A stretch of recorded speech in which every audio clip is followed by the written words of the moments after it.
IKEA PAX wardrobe sliding door assembly. Here I'm gonna show you how to put the sliding doors on IKEA PAX wardrobe.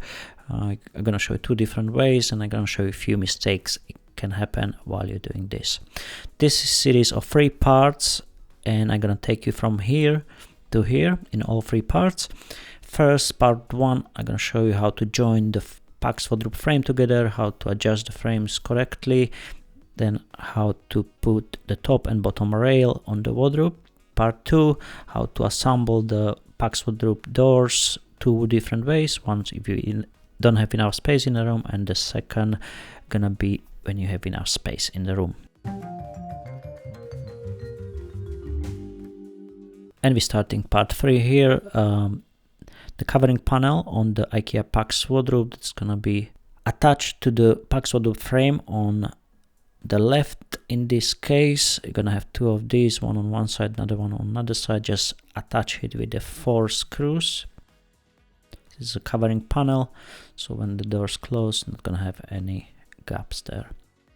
This is a stopper. We're gonna take it out for now, as we're gonna slide the doors from the side, as we have enough space in the room here. So I have the option to go this way. I found it quite easy if you doing this alone. If it's 2 of you, it would be even easier. I'm gonna show you how to do it alone. First, we unlock the locks on the hinges, on the top hinge. So this is inner door. You see the hinges are the smaller hinges.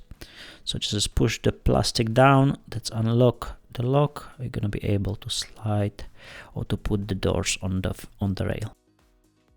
So we position the door right on the edge of the wardrobe, closest to the bottom rail we can with the first hinge, and we slide it in the first gap, the bottom hinge. Top hinge, there is a wheel. The wheel have to go on the first line in the top rail. Once you're in, just lift the doors up and start to slide the door slowly in line with the rail. Once you get to the second bottom hinge, slide it in the first gap in the bottom rail. Once you're in, keep it up and put the wheel on the first line in the top rail. And you can slide it in. It should slide nice and smooth without any rattling noise. And lock the hinges on both sides. Now I'm gonna show you how to just take the doors off if you don't have enough space in the room, like you cannot slide it on the side. So just unlock the hinges and lift the doors up and put them down. When you wanna put it up, exactly the same. Put the bottom hinges first in the first line, lift the whole doors up, and over the top rail, just go with the wheels over the top rail in the first line. Make sure it's sliding nicely. If it's everything nice and smooth, you can lock the hinges. Now I'm gonna show you how to take it out from the side if you have enough space. So just slide it out. Unlock the hinges, of course, before. Slide it out. You wanna put it back. Bottom one first, bottom hinge first, then the top in the first line, both of them, and just slide it in. See, it's nice and easy. This is easy option if you have enough space on the right side or on the left side. Lock the hinges, of course, always once the door's sliding nicely and in the right places. This is the second door. This is the outer door. These ones have those bigger hinges. Don't do this alone.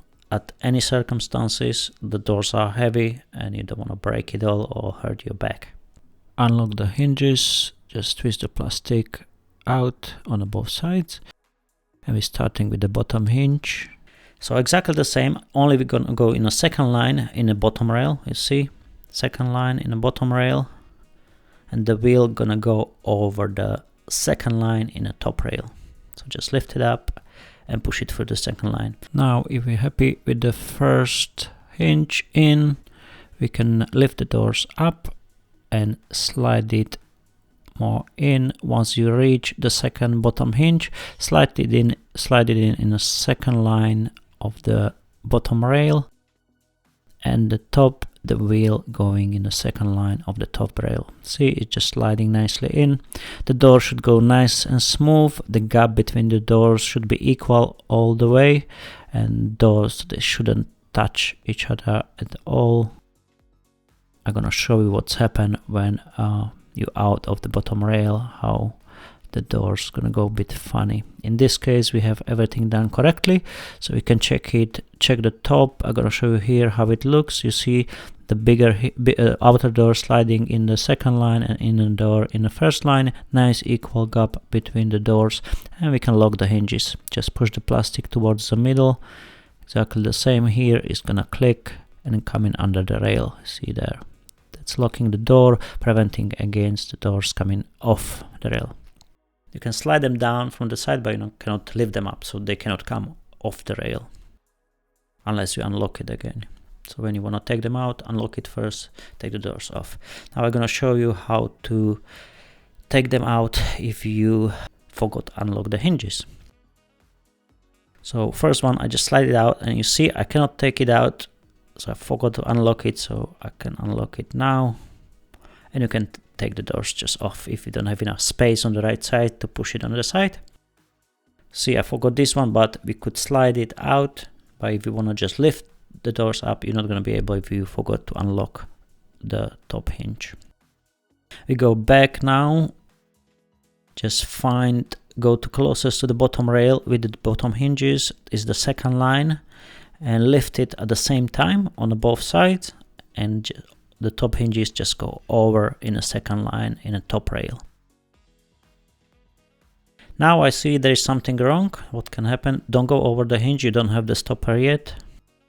I see something is wrong. You see the line between the doors, the bottom is almost closing in. At the bottom, almost close, almost scratching the frames to frame, and here is quite big gap. So something went wrong.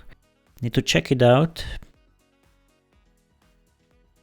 Just check the bottom. The problem is usually bottom hinge went over the rail completely. So you've got two lines for the inner and outer door, but because the hinge is the hinge is quite big, it can go over the edge. You see, we are right behind the rail. So that was the left one was wrong. So take the doors off again and put them back. Now we have nice gap all the way. That's how it's supposed to be. Sliding nice and smooth. That's how we like it. And we can place the stopper now on the right top of the top rail. So that's the plastic. So just screw going through the plastic and securing on the other side. You got the Allen key which IKEA provide. You find it in the box. So just secure it firmly. Make sure it's tied up properly and check if it's stopping the doors against sliding over. Now we have the ending panel for the outer door. It has a rubber sticker all the way. Just take the plastic out and stick it on the ending panel for the outer door. We can place the panel in. There is a gap on the edge of the door. Just slide the covering panel in and secure it with the screws from inside. So the screws going through the covering panel to the doors. Is the smaller screws in the box with the flat head. We need to cut out a bit of the rubber from the covering panel because it's going against the top rail. So just small square, cut it out. So it's not gonna go against that top rail. There it is. Ending panel on the other side, exactly the same like on the left. Just secure it with the 4 screws, and this is the ending panel. So when you close the doors, you're not gonna see any gap between the wardrobe frame and the sliding doors. 4 screws, secure it.